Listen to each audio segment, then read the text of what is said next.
All right, good evening. This is the August 3rd, 2022 Cottage Grove City Council meeting, which I'm calling to order. Before we move to the Pledge of Allegiance and roll call, I did want to mention briefly that pursuant to Minnesota Statute 13D.02, subsection 1, Councilmember Thiede will be attending remotely at the following location: the Hampton Inn and Suites in Albany at Albany Mall, which is 2628 Dawson Road, Albany, Georgia, 31707 here in the United States. And Dave is waving at us. I'm not sure you can see him up there.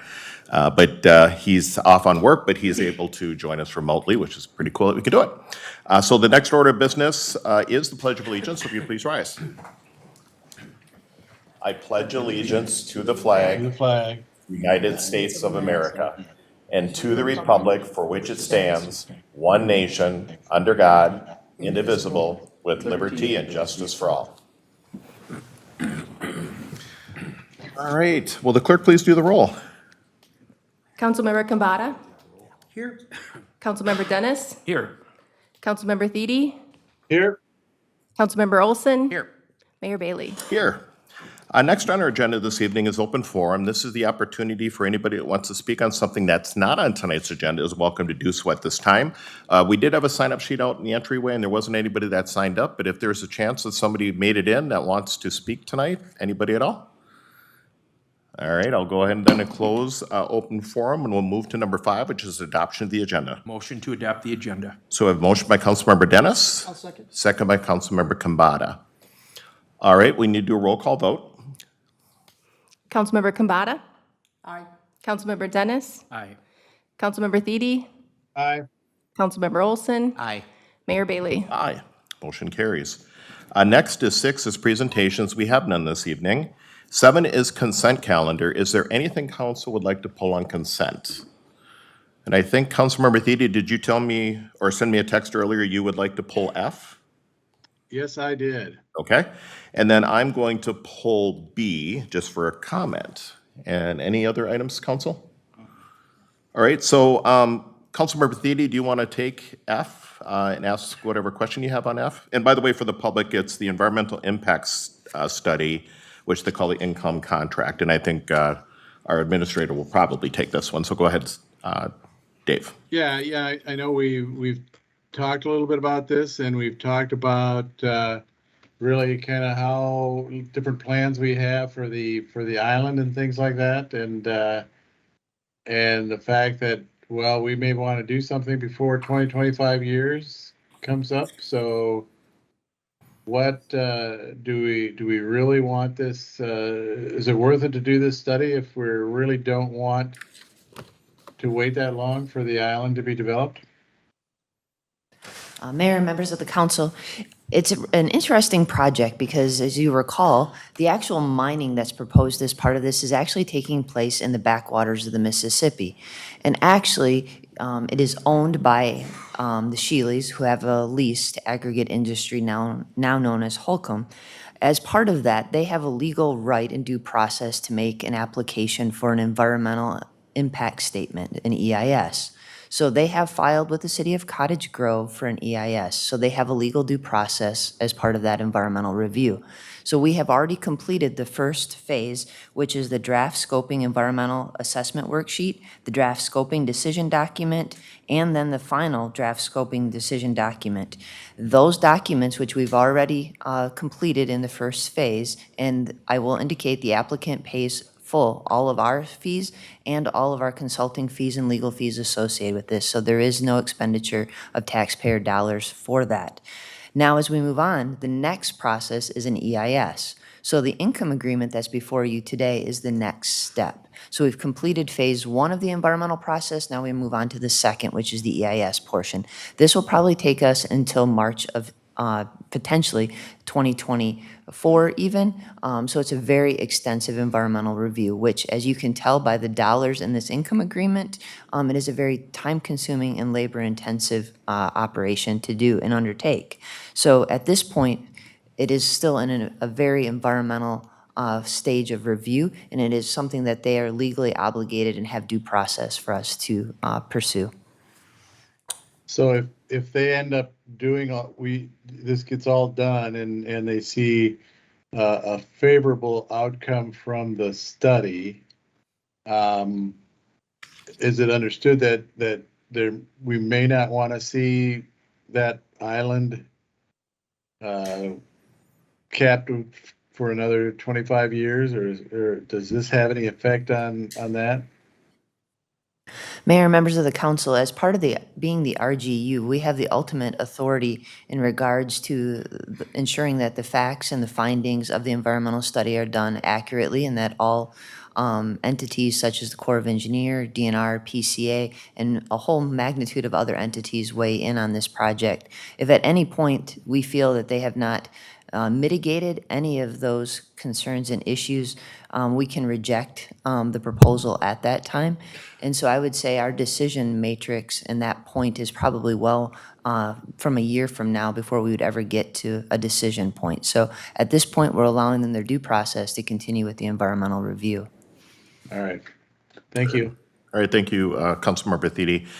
For the public, the other item that I pulled was B, which is the Cottage Grove Athletic Association Glacial Valley Park donation request. And for the public that may or may not know, we are in the process of building a new park here in Cottage Grove.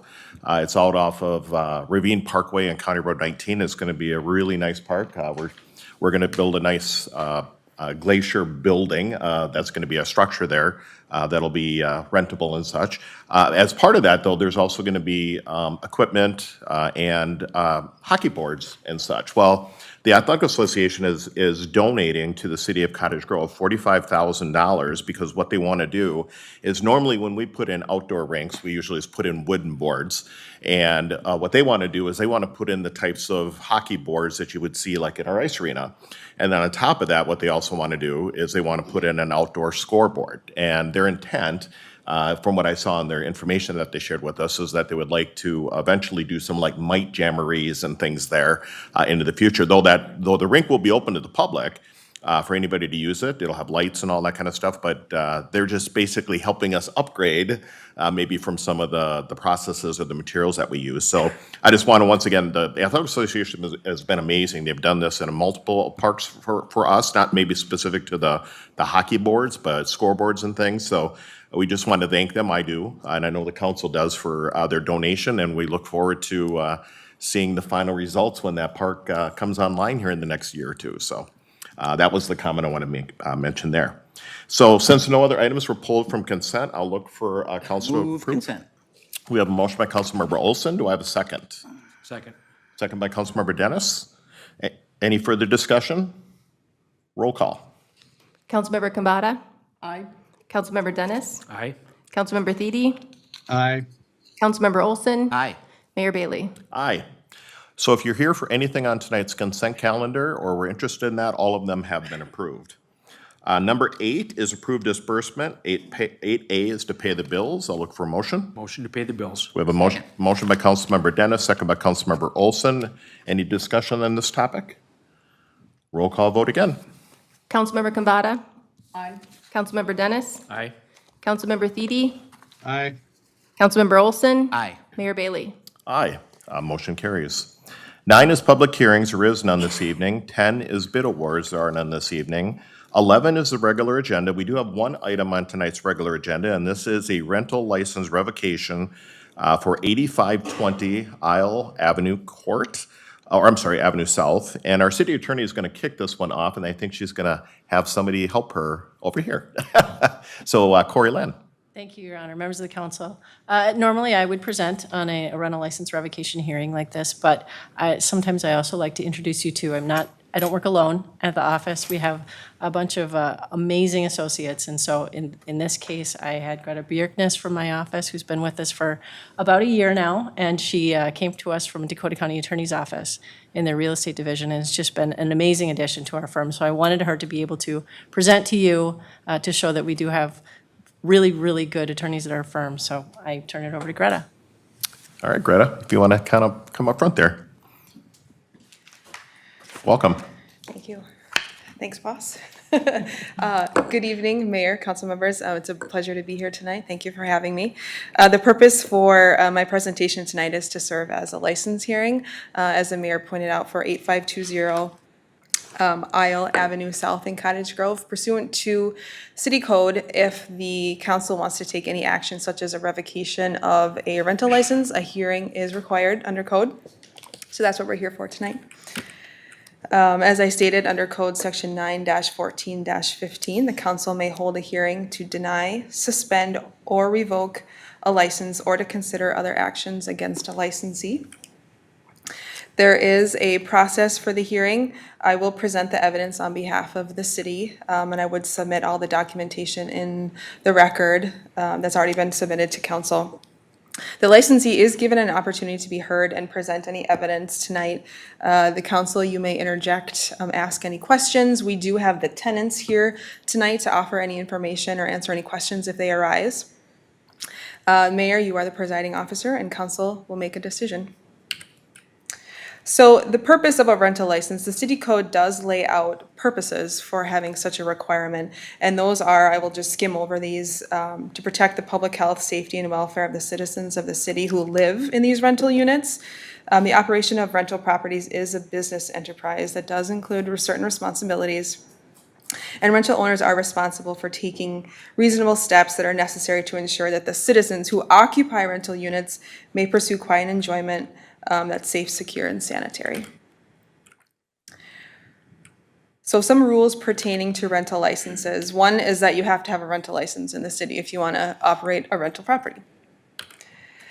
Another part of the rules that govern rental licenses are compliance orders. And a compliance order comes about when there are problems with the property.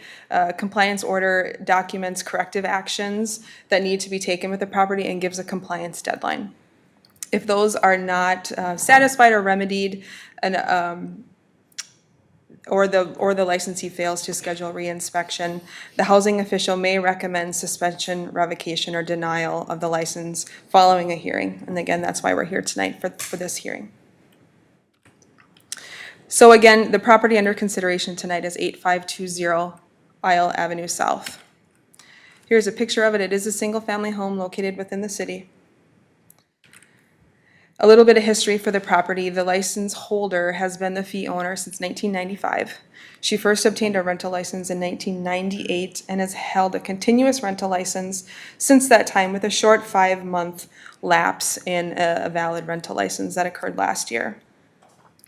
Going back to the very first rental inspection in 1998, it revealed many items needing repair or replacement.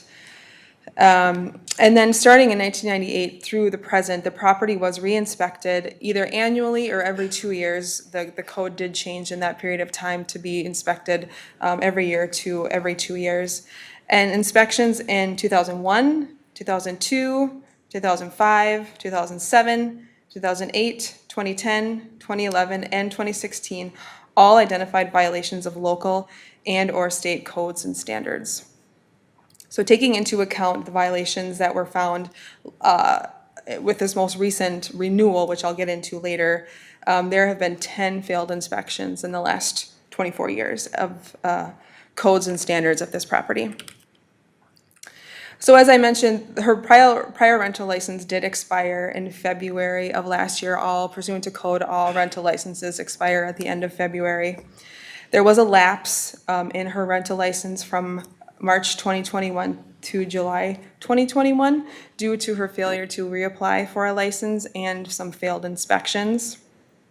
So when the agent did reapply for a new rental license in March of 2021, they failed inspection. The inspection revealed water damage, cupboards, a non-functioning kitchen sink, unsecured basement railing, loose exterior trim, and a total window replacement or repair needed. There was a reinspection on May 5th of last year. They also failed that reinspection due to the failure to remedy all the errors that were identified in March. The property did finally pass reinspection in June, and a rental license was issued July 13th of last year. So that is the rental license that is currently in place right now that we are seeking to have, that the staff is seeking to have revoked. In May of this year, the tenants contacted city staff with complaints about the condition of the home. Staff pursuant to authorization allowed them under city code, they inspected the property and revealed at least 7 code violations. As you can see here on the screen, water intrusion in the kitchen, missing shingles, possible mold growth from water damage, cracked and loose plaster in the kitchen, a non-functioning oven and stove, warped windows, and a disconnected dryer vent. Here are some photos that staff took on May 16th at the inspection. You can see on the left side showing the windows that are warped and they don't even close all the way. They're not secure. The flue cap on the chimney is damaged. And then the bottom right picture is in the kitchen showing the water damage that has occurred in the kitchen. So after the complaints received by the tenants, city staff took the following actions. A violation notice was sent to the owner just 2 days after the inspection on May 18th with a compliance deadline of June 1st. No repairs were made prior to that date, so a second violation notice, was sent to the owner on June 2nd with an extended compliance deadline of June 13th. No repairs were made prior to June 13th. So notice of today's hearing was sent to the owner on or around July 1st, and no corrections of the violations have been made to date. I confirmed that with city staff who revisited the property last week, as well as the tenants who confirmed that no repairs have been made to date. Staff did go out last week to take some additional photos to confirm that no repairs have been made. As you can see in the lower right-hand corner, the water damage has gotten worse at the property in the kitchen. And to dig into the violations that were found in May of this year, I'll just go through them briefly. As I mentioned, there were 7. The flue cap is not in compliance with the Minnesota Fuel Gas Code. Importantly, I want to point out from the city's letter that failure to replace and bring the flue cap into compliance could result in possible carbon monoxide buildup. Second violation is water intrusion from exterior walls in the kitchen. This is a violation of city code. There's possible mold growth in the kitchen from water damage. This is a violation of International Property Maintenance Code. There's cracked and loose plaster in the kitchen area, also a violation of IPMC. There's a non-functioning cooking appliance, which is a violation of IPMC, as you can see in the pictures. I will let them speak for themselves. In the last 2 violations, there's multiple windows and screens not in sound condition due to warping and ripped screens. This is a violation of city code. And lastly, as you can see in the photo, the dryer vent is not properly connected to the dryer, allowing lint to accumulate in a hazardous manner. So under city code, council is provided many reasons to revoke a rental license. 2 of them are applicable here tonight, which are listed on the screen. The licensee has an uncorrected violations of maintenance standards in city code. And the licensee has uncorrected corrective orders from a compliance order. So tonight, Mayor, Council, you may take any of the following actions pursuant to city code. You may take no action on the license. You may allow the license activity to continue, but add reasonable conditions. You can convert the license to a provisional license and approve a mitigation plan. You may suspend the license, or you may revoke the license. And depending on the action that you take, the findings, if the license is revoked, the effective date of the revocation shall be fixed. And importantly, the decision by City Council following this hearing is final. Upon revocation of a rental license, the owner may not reapply for a new one for a period of 6 months.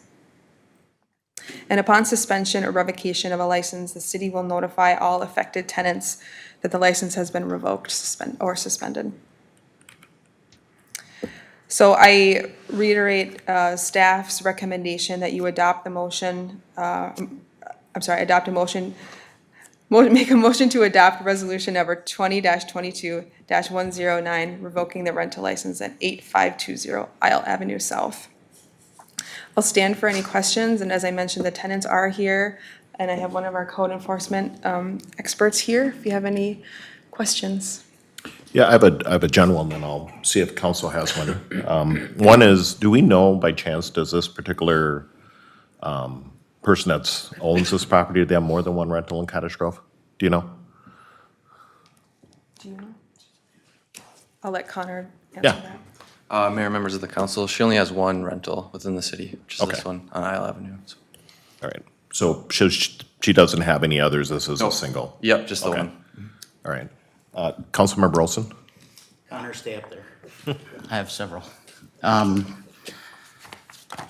First, I'm going to work my way backwards here. If I recall from previous revocation conversations, if the council should move forward with a motion to approve the revocation, the tenant will no longer be able to stay in the property. Is that accurate? Your Honor, members of the council, if I might offer, the tenants no longer are obligated to pay rent I without a see. rental license. So they may choose to leave, the landlord may choose to evict, but they're no longer allowed to collect any rent. Okay, perfect. Thanks for clarifying that for me.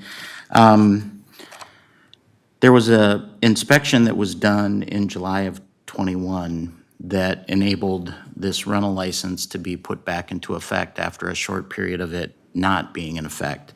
And then we had another inspection that was done in May of '22 that indicated 7 violations. It's not that long of a period of time between July of '21 and May of '22, and I'm wondering if Connor or anybody else on the staff has thoughts as to how we went from approval in July of '21 to 7 violations in May of '22. I mean, is the house in such disrepair that in that short period of time, there were issues that came to the forefront that didn't exist in July of '21? Yeah, Mayor, members of the council, Councilmember Olson, valid question. In terms of that inspection in 2021, relating to things like the windows, at that point, they were operable, opening and closing, and then you get to this point and they were, falling into more disrepair, Right. which I think is the case in many of the issues here. I will also note that at the May inspection of 2022, a building inspector was with me, so there was, That better answers knowledge my base question. in That terms answers of my the flue question. cap. Right. Perfect. Yeah, that clarifies for me because I'm thinking appliances that were working were no longer working, windows, the missing shingles, et cetera. I know some of those things can happen in a day, frankly. But having a building inspector with you would explain why some of the additional violations were noted. Maybe a best practice for in the future, something to think about. So this property had 10 failed inspections in 24 years, and they were given grace periods throughout the course of those inspections to bring the property back up to code. They must have been able to do that successfully, and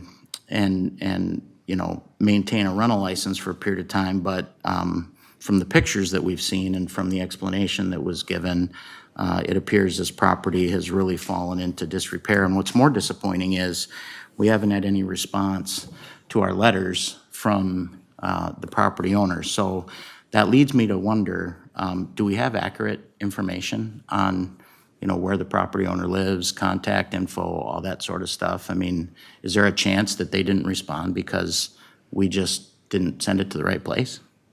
Yeah, Councilmember Olson, we did send a certified, or the letter certified, so we did receive that certification back. Perfect. We also did reach out to the designated maintenance person on the application via phone and email as well, with copies of the letter. Okay, good, thank you. And then my last question is this. Could you please go back to the slide where you list the various options that are available? Thank you. Maybe back one more?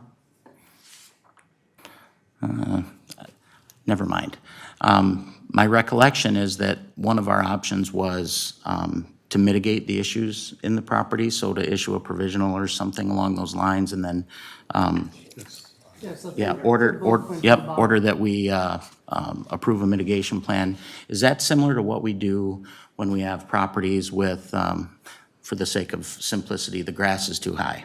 And we have one of our people that we contract with go to the property, mow the lawn, and we charge back the property owner for that activity. Is that what we're talking about here? Your Honor, members of the council, typically a mitigation plan would involve, you must correct the violations by a date certain, or your license is revoked.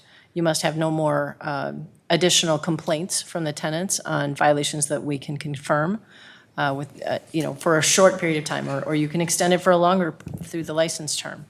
So a mitigation plan would typically include conditions.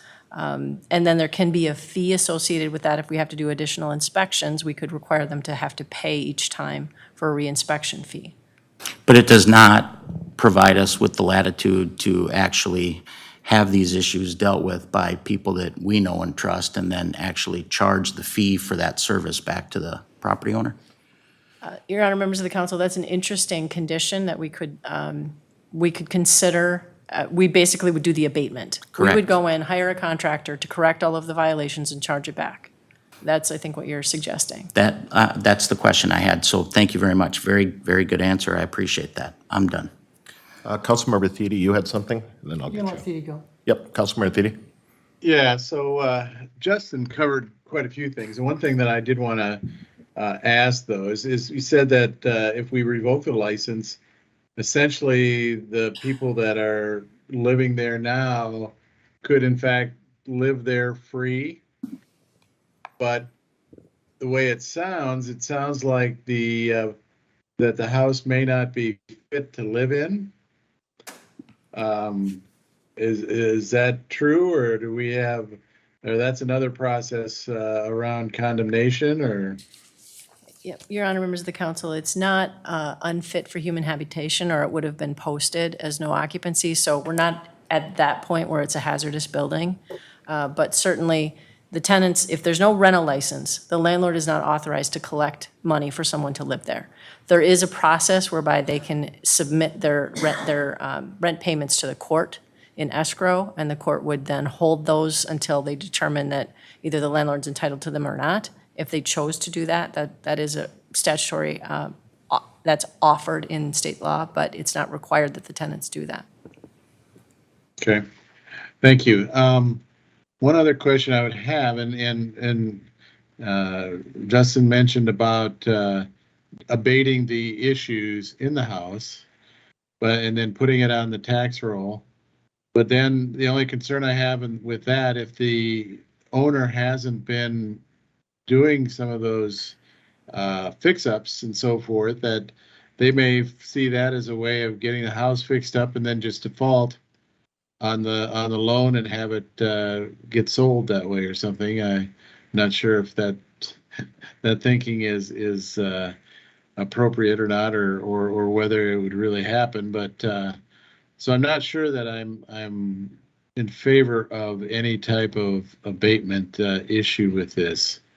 But so at any rate, I think that probably covers my questions. Okay, thank you. Councilmember Kambata. Thank you, Mayor Bailey. So you said the owners have been given notice. Did you receive any response to any of your inquiries to them? This is probably a question for Connor. Mayor's member of the council, Councilmember Kambata, we have not received anything from the owner or the property manager in terms of, communication. Okay. I would then have a question for the city attorney, which is pursuant to Minnesota statute, if the house is deemed uninhabitable, the landlord would have to provide reasonable accommodations to their tenant in the interim. Would removing the license trigger that statute, or would it need to be basically a condemnation of the property? Yep. Your Honor, members of the council, removing their rental license or revoking the rental license would not trigger that, because that truly is a life, health, safety issue in order to trigger the building official's designation that it's uninhabitable. Okay. And if I may, an abatement process, although would solve the problem immediately, I'm a little concerned about if they did not allow us to enter the property. Secondly, because we don't have permission to do that. Secondly, there's certainly liability issues with, did we damage other things in the home while we were in there? And then there's warranty issues with the work that we did. So although it is a quick fix, I'd be concerned about, a little bit about the liability. I would agree. I think taking on those responsibilities is, the liability far outweighs any potential benefit to us or to the tenant. However, we could, do a suspension and have a list of code corrections that need to be done and a finite timeline. Or, what might be more appropriate at this point with the lack of response is removing the license and removing their requirement to pay rent is going to trigger a response from the owner. And then if the owner wants to continue to operate, they will come back to us and remedy the situation, and they can come back in 6 months, that's correct? So that gives them 6 months to get their stuff in order, and 6 months where the tenants potentially have a financial reprieve to find other accommodations or at least motivate the property owner to do something. Okay. Do you have any questions? Sure. Yeah, Councilmember Dennis. Yeah, not really questions, Mayor, but just some statements and some philosophical thought, I guess. We haven't seen this type of thing happen too many times over the years, and we're grateful that we're not seeing that. In order to get to this point, we, staff going through a long-term proposition and documenting and re-inspecting and documenting again and seeking compliance. We've got 13,700 plus households in the community. And to see, I think this is the second one that I recall in my 8 years of being here. So this is kind of a big deal, and it's an unfortunate thing. And I do want to say that I feel empathy for the folks that are living in that home, that the individual who took the responsibility to rent to them is not doing the right thing by you. I feel very sorry for that. We're not a punitive city by any stretch ever, and we usually seek to work with people and come out with a good outcome. I will remind everybody here, because I think it's an important statement to make, a license is not a right or a guarantee, it's a privilege. And it's a privilege that's achieved when you comply with the requirements of the issuing body. So to be in this situation where we are right now is very unfortunate. I don't believe, some of the good feedback here from my colleagues talking about liability and other things relative to this for the city, I would probably be more inclined to seek the recommendation of the staff and go along and support that for my 20%. Okay. Thank you. Thank you. I know that this obviously is pretty emotional for, I see the three of you in here. Do any of you want to speak before the council at this point? And if you do, we will need you to come up to them.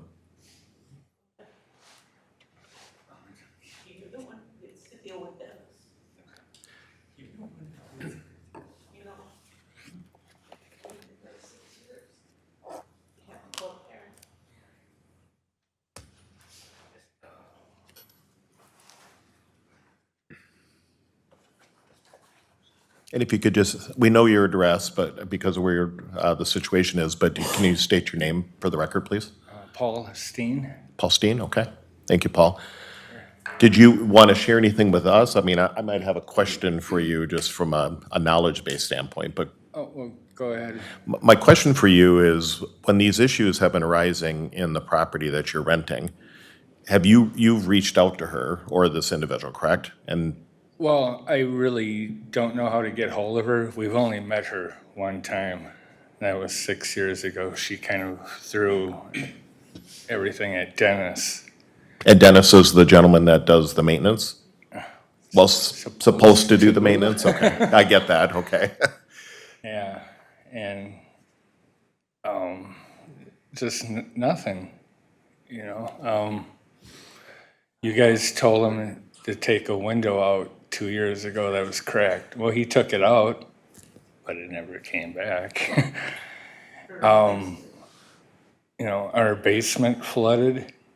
The main drain came up, and I kept telling him, and after about 6 weeks, he finally showed up. By then, the whole basement was flooded, couldn't do laundry, nothing. And I don't know, everything just seems to be a joke to him. like he used to come over and get our rent all the time, and now he, excuse me, he wanted me to put it in his account, so I wouldn't have to bother coming over here anymore. It's like, hello, we got things to fix, and, you know, he just keeps blowing it off. So depending on, thank you, by the way, for sharing that. Depending on the outcome of this situation this evening, are you planning to stay there at this point? Yeah, if you would, I'd appreciate it, thank you. There's probably some people watching at home, and I know our council member that's out might want to see. I'm Paul's wife, Brenda Steen, Thank you. and our daughter's in the military.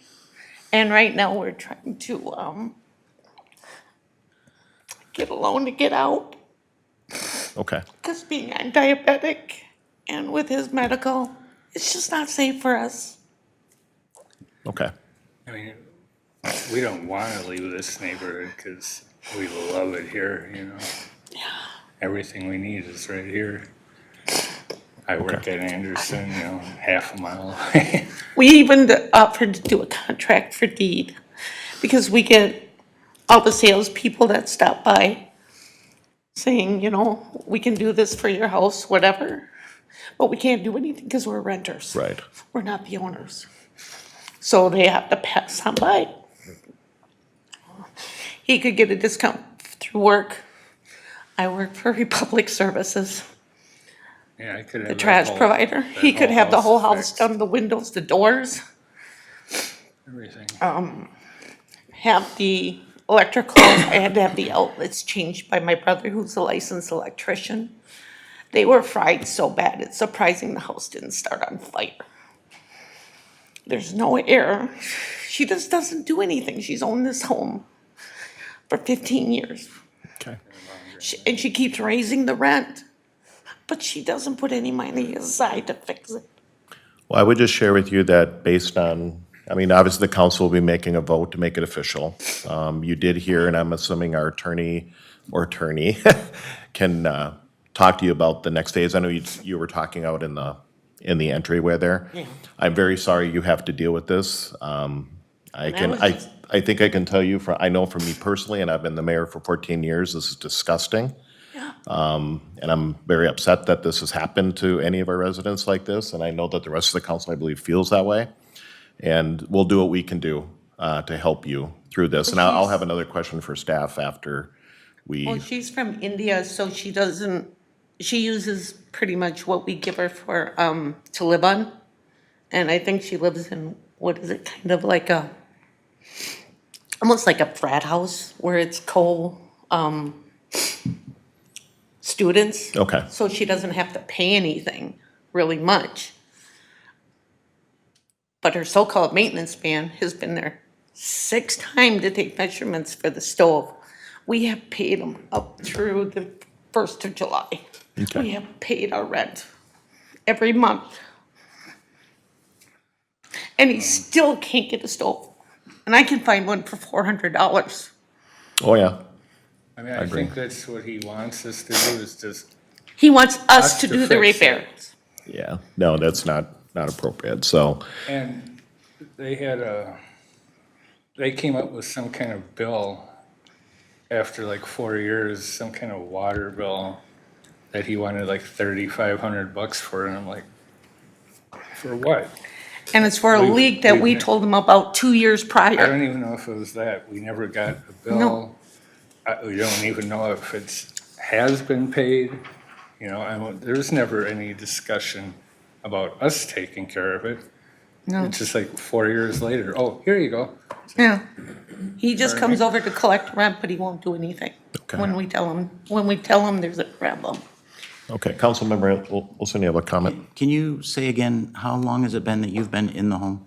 6 Six. years? Okay. Of year. So within that time frame of 6 years, it sounds as though you've had several conversations with the maintenance person, at least, about, you know, issues in the home and all that Quite sort a of few. stuff. He knows all about the wall on it. Yeah, and Because the- he looked at it and he goes, oh, that fell down again. Yeah, because that corner That was a that year and a she half showed in ago. the pictures, that was totally down when he moved in and he had somebody came in and do it. He knows it's from the back of the house. In the wintertime, we get these giant icicles. It causes an ice dam, which when it melts, the water goes up underneath the shingles and it's rotted the The soffit. the wood. Yeah. Okay, he knows about it, but he doesn't do anything about it. The only time he does anything is when you guys tell him to. So Yep. my question is this, I am by no means a expert when it comes to the law around, rental properties. But I'm Me curious, either. I'm curious if you have consulted legal counsel at all. I have contacted Homeline, and we will be starting abatement proceedings. I just have to know how to do it. I used to work for West Thomson Reuters or Westlaw 12 years ago, and I just need to know where I have to go, because I know I have to do it through I think through the courthouse. But I think she should have some kind of responsibility. Okay, thank you. Thank you for sharing with us this evening. Use- So, council, if you want, we can go to the vote, and then I have a couple questions, or do you want me to say the questions before? Go ahead. Can I just do it? So the one question is, and actually, Councilmember Thiede was thinking the same thing as I was, and that is, the gentleman that's been doing their property maintenance, do we require them to be licensed? Your Honor, members of the council, they are officially supposed to be licensed through the state if they are property managers. So the city doesn't, but they're supposed to have a state license. So is there a way for us to verify if this individual has a state license? Because I would like to know. Certainly. I would assume council would. So that would be one. And then two, once we move forward, should this revocation happen this evening, and it sounds like we'll be able to kind of work with them a little bit on the next phase that they can do with the county or whatever. My question for staff is, so the house, they end up moving out.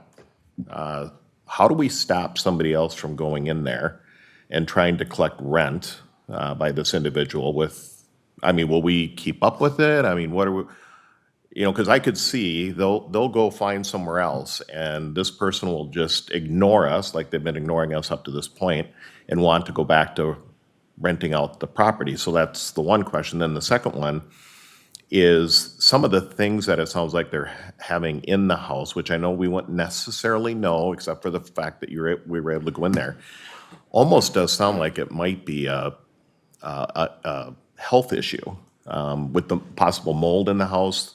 If the water was in the basement. Risk to the neighbors as well. Yeah. There are fire. So my reason for asking that was, at what point do we send something out and condemn, if you will, the building? And I'm asking our staff and how you want to deal with that. Corey is up to you, or Greta.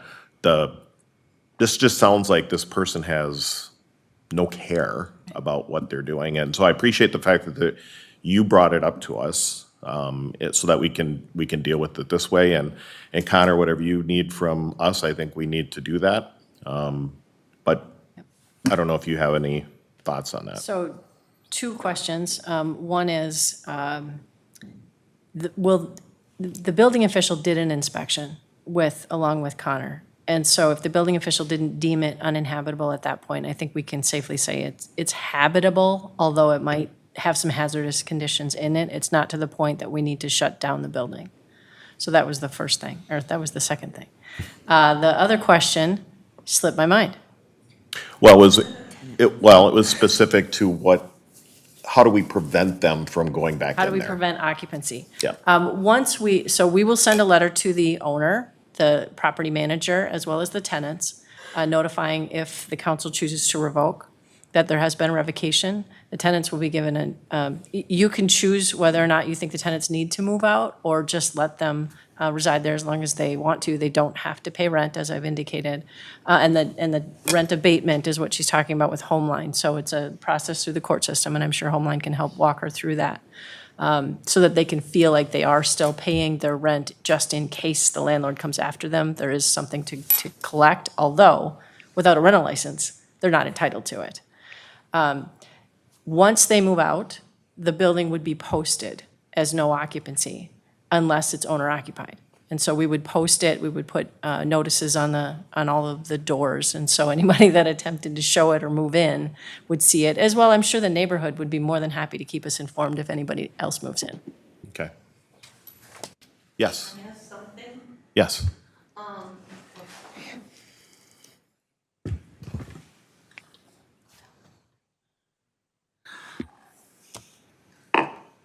If her license is revoked and you're worried about her getting it back, or like the last time she was revoked for 5 months, right before, you said July, was it? Last year. We were paying rent all through those months. We didn't even know she didn't have a rental license. So what's that gonna, Makes me so angry. I'm sorry. I guess what I'll tell you is that, you know, one of the other comments I was going to make, and maybe whether I can do it now, and we can, under council comments or requests, one of the interesting things, and maybe I don't know if this is for Connor a little bit too. So when we go out and do these rental license checks, if you will, of the facilities, and we're doing them now every 2 years versus every year, do you typically find a bunch of issues, or is it? You know what I mean? I'm just curious, and then, you know, some people, obviously, if it's, you know, a screen's out or something like that, they replace the screen and you never have an issue. But how extensive are the Yeah, issues? Mayor's member of the council, I would say that this is more of a rare case. Generally, it's, you know, missing smoke detector in the bedroom, which is, I'd say the majority of times replaced on site. You know, we always notify property managers, owners, you know, bring smoke detectors with you, encourage them to bring batteries, things like that, so we can address most things right away. Because we also want tenants living in a, you know, healthy place that's good for their living as well. But I would say generally it's not to this extent when we go in. And with every 2 years inspections, we tend to, you know, stay on track with upkeep of the house as well. So. Well, and the reason I bring it up is I'm looking at, and I don't know if this have to be for our case, an ordinance change, is if somebody has issues something like this, instead of letting them get away for 2 years after fixing it, is there an opportunity for us as a council to make a decision that this particular landowner or the building owner is going to have yearly license checks versus in every 2 years? I don't know what your thoughts are on that. Your Honor, members of the council, as Councilmember Olson was looking at the options, one of them is a license with conditions. And so I've been working ever since the last rental license revocation hearing that we held. I've been working with staff on staying better on top of these inspection, that if they do have continuous failures, to bring that to the attention of the council the next time that license is being renewed, so that you can put a reasonable condition on it, which is annual inspections. Okay. So I think that Connor is probably right, that there haven't been a ton of these kinds of properties that are failing inspections, or you would have heard about them. Yeah, and that's the reason I ask, because I could see if a screen falls off, or like it says, smoke detectors. I'm not saying that everyone then would have to qualify for a every year inspection, but if we have a consistent situation like this, it's ridiculous. So, Councilmember Olson.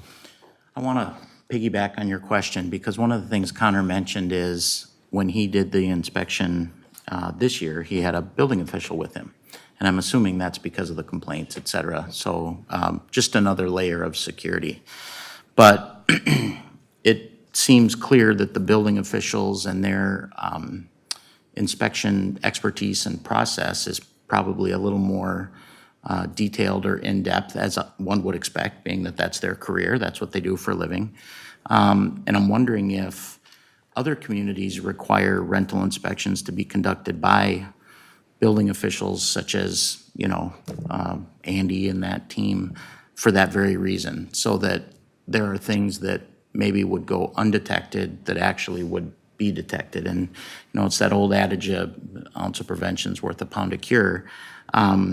I'm just wondering if the building official was present in July of '21, if we'd have maybe caught some of these violations at that time. And again, no disrespect intended to anybody who does inspections, but, you know, for folks who do building inspections all day, every day for their entire life, and have been to school and they have all the certificates, et cetera, and just the experience, they probably look at things a little differently. Okay. Is that something that other communities require? Yeah, Your Honor, members of the council, obviously that would be an ideal world if we could have building officials inspect all rental properties to make sure they're safe and secure for the tenants. Yeah, I didn't say it would be easy. I'm just wondering Right. if other cities do it. Yep, and I am not aware of any other city, certainly that I work with, who uses building officials. They have rental property inspectors. Okay, all right, thank you very much. Councilmember Olson, or I'm sorry, Councilmember Dennis. Thank you, Mayor. So if I know my colleagues here, and I think I do pretty well, this council stands for having a safe and secure community for everyone, 100%. every time.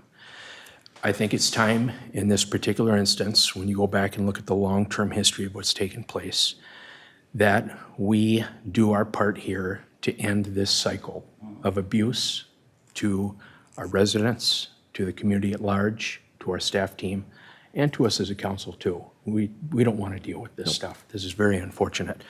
So Mayor, I'm going to make a motion that we revoke the rental license for 8520 Isle Avenue South, Cottage Grove, Minnesota 55016, effective as soon as staff is ready to make that change. And I'll second. All right, so we have a motion by Councilmember Dennis, second by Councilmember Olson. Any other discussion, council? Councilmember Kambata.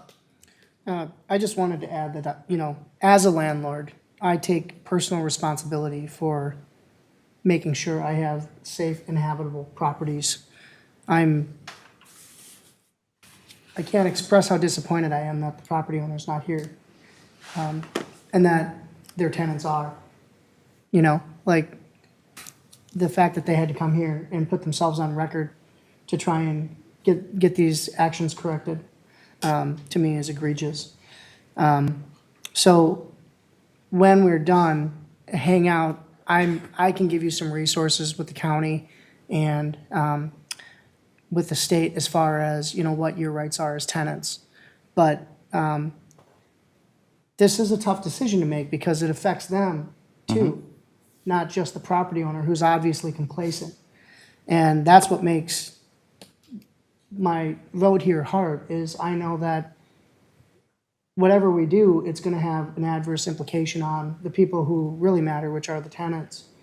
And so I think a heavy-handed action here is good because it's gonna get something done. But ultimately, we wanna make sure that you guys are taken care of. So that's my 2 cents, is I just have a real deep disappointment that the property owner isn't taking more of an ownership stake in this process. Okay. All right, seeing no other comments, I'll look for a roll call, or we got the motion, a roll call vote. Councilmember Kambata? Aye. Councilmember Dennis? Aye. Councilmember Thiede? Aye. Councilmember Olson? Aye. Mayor Bailey? Aye. Motion carries.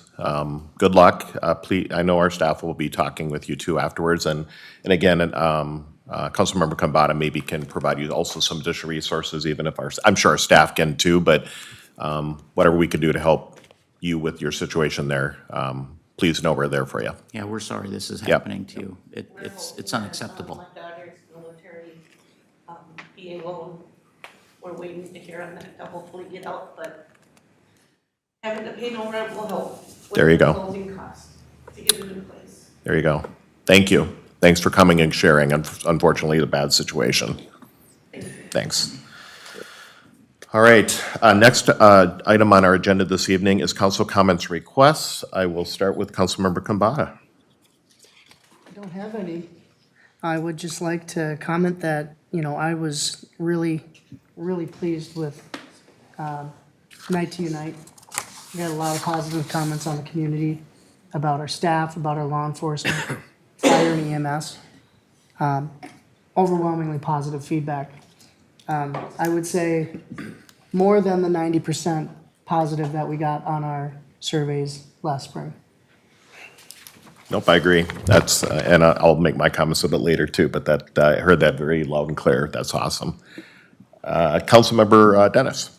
Thank you, Mayor. Well, again, yesterday was amazing, and kudos to our staff team for doing a tremendous amount of work behind the scenes, and also the substantial number of residents who got together and put these parties together for their neighborhoods. It was really, really cool. And not just, having come out of the last couple years and having things be subdued, but this was, in my opinion, the most positive. And I had the chance to ride with the city administrator last night. One of the most positive nights of just good feelings in the community. People are very happy, and what we like to do, as I say, is sell some happiness. There you go. It's a beautiful thing. So thank you to everyone who was involved in that. And then I'm also gonna, I know some of us will maybe have a little word to say to Mr. Kumbata, but he made a very nice contribution last night. I'll start it out by saying that, and then I'll pass that along to you guys. All right, sounds good. Councilmember Thiede? Yeah, I just wanted to kind of say that it's really unfortunate that I had to travel on business this week because I really love going out and talking with everybody on Night to Unite and things like that. So like I say, I'm sad that I missed it, and it sounds like it was a good night. It was. Thank you. Councilmember Olson? Thank you very much. Without being a broken record, I just want to add my 2 cents relative to the Night to Unite event last night. First of all, kudos to Charlene Raymond and everybody else on the public safety team who organized 59 parties last night, 3 parties yesterday afternoon at the various senior living locations in town. It went off without a hitch, other than we had a small issue with our ladder truck that luckily former fleet mechanic, Councilmember Tony Kumbata, was able to fix with the help of some of the neighbors in the cul-de-sac who were running out of their garages with tools and clamps and other doodads that I don't even know what they are, but Tony does. And so we're grateful to him that he was able to get that vehicle back up and running. But the real takeaway for me last night was the incredible amount of support for not only our public safety teams, but just the community spirit in general. I'm not going to speak for my colleagues, although I think the mayor will probably echo what I'm about to say, but we went to 11 parties last night, or at least I did, and I walk up to the parties and say, I'm the complaint department. If you have anything you'd like to talk about, I'm here, let's have that conversation. Overwhelmingly positive feedback, everything from how great our parks department is and the quality of the parks and trails in town to people who feel incredibly safe. I heard lots of very positive things about the school district and people who were very happy with, their kids going to 833. And you could feel it. It was palpable. There was a spirit of togetherness, which is what Night to Unite is all about. And really what it boils down to is neighbors getting to know neighbors, little kids playing with other little kids in the neighborhood, building those connections and establishing a knowledge base of who do I live with, who do I live by. If I'm out of town, can one of the neighbors watch my house? The feedback was just tremendous. So I'm so grateful to hear that. There were very, very few questions or concerns about anything beyond the standard, when's Mayor Bailey going to get me a White Castle, that kind of thing. But no, it was a great night, and I'm very, very thankful for the residents who put on the parties, but really very thankful for the staff who put a lot of time, energy, and effort in planning these parties and ensuring that everybody got a fire truck who wanted a fire truck, everybody got a police car who wanted a police car. Everybody got a council member who wanted a council member, and even some that didn't got one. So it worked out pretty well for us all. We did miss you, Dave. I did get a chance to go to the party in Hidden Valley, and your wife was there, but your absence was felt. So next year. I also wanted to mention for folks who aren't aware that on Sunday, the 14th of August at River Oaks, the annual Park High Hall of Fame Golf Tournament will be taking place.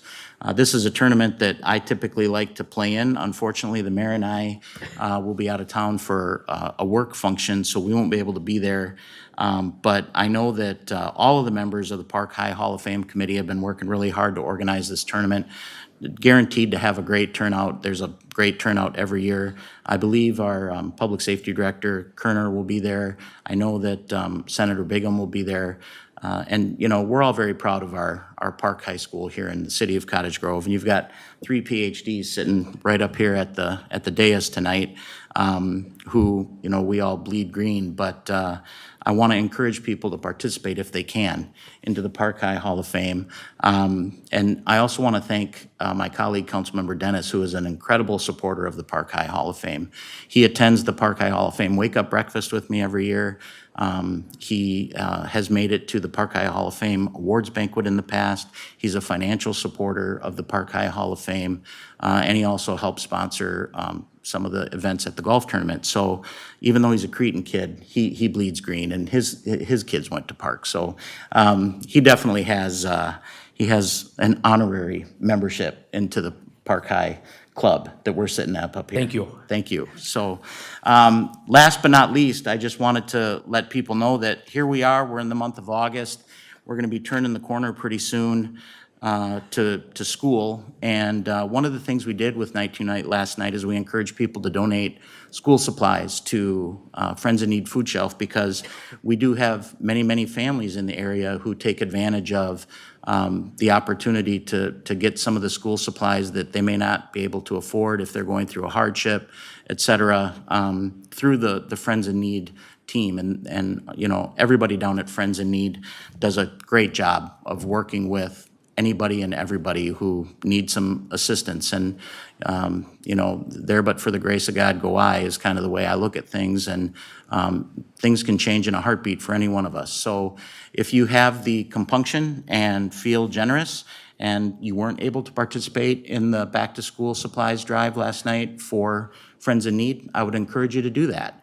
There's, you know, it's as easy as going to Walmart or Target or, you know, anybody else who sells school supplies, picking up a few things and dropping them off down at Friends in Need. And I'll tell you what, if you don't want to drop them off there and you want to drop them off here at City Hall, I'll take them down there myself for you. That's no problem. Sorry, Jennifer, I probably just said something I shouldn't have said. But at the end of the day, we want to make sure that all of our neighbors have what they need for their kids to go back to school. And if you can help support that, I would encourage you to do so. Thank you. All right. So I'll just say ditto to all my friends up on the council here about last evening. I will say the one fun one, not that all of them weren't fun, because they were, but a certain somebody in our audience, I got to visit his neighborhood, and the neatest thing I saw was there was like 100 kids on a bike parade, and I did put that on my Facebook posting, but it was pretty amazing. And some of these new neighborhoods, the number of new families and kids it blew me away. I know I was riding around with Director of Public Safety, Pete Kerner, and I also just want to publicly thank his wife for keeping us on task, because otherwise we would have not hit all of the different parties. She would come up and say, 3 minutes, because she knows I can get talking, let alone, I guess you can be too, from what I heard. But the key there is, it was a great evening, and only because I have some competition in me, as I think all my partners here know. I happened to notice, so we had 69 parties, and then 3 noon-outs with the 3 seniors. 59. Or 59 parties, I'm sorry, 59 plus 3. I did notice Woodbury, who is double the size of Cottage Grove, had 75 total parties. So you put that in comparison, I'll take that any day. To me, that we won. Yeah. I totally. Mm-hmm. Last thing I'll just mention real quick for the month of August, because a lot of times we're having council meetings on Wednesday nights, but we did get some pictures because I believe it was last week, they did have the Movies in the Park, which is over at Highlands, and the number of people that are showing up for that Movies in the Park is absolutely amazing. And so that was, again, just so I can say it, that was started by somebody in Cottage Grove that just said, you know, I want to do something special and got that bugger rolling. And there were hundreds and hundreds of kids there and families there the other night. And I'm giving them a plug because on Wednesday, August 24th, at 7 o'clock at Highland Park again. The next movie in the park is happening there, and the movie they're going to be watching is Space Jam. So I just wanted to share that with everybody, that if you're interested and want a great night out, they have food trucks and different events and things for kids there. So come check out the park and have a great time. All right, any other council comments or requests? All right, so just so the public is aware, the next item on our agenda is a workshop which is open to the public. We will be going into the training room, and that is, we will be discussing the 2023-2027 5-year capital improvements plan with our staff. 14 is a workshop closed to the public, which there isn't anything tonight. So we won't be adjourning in here. We will be adjourning in the conference room. So if anybody wants, we'll be in there. Otherwise, have a great evening and enjoy the weather.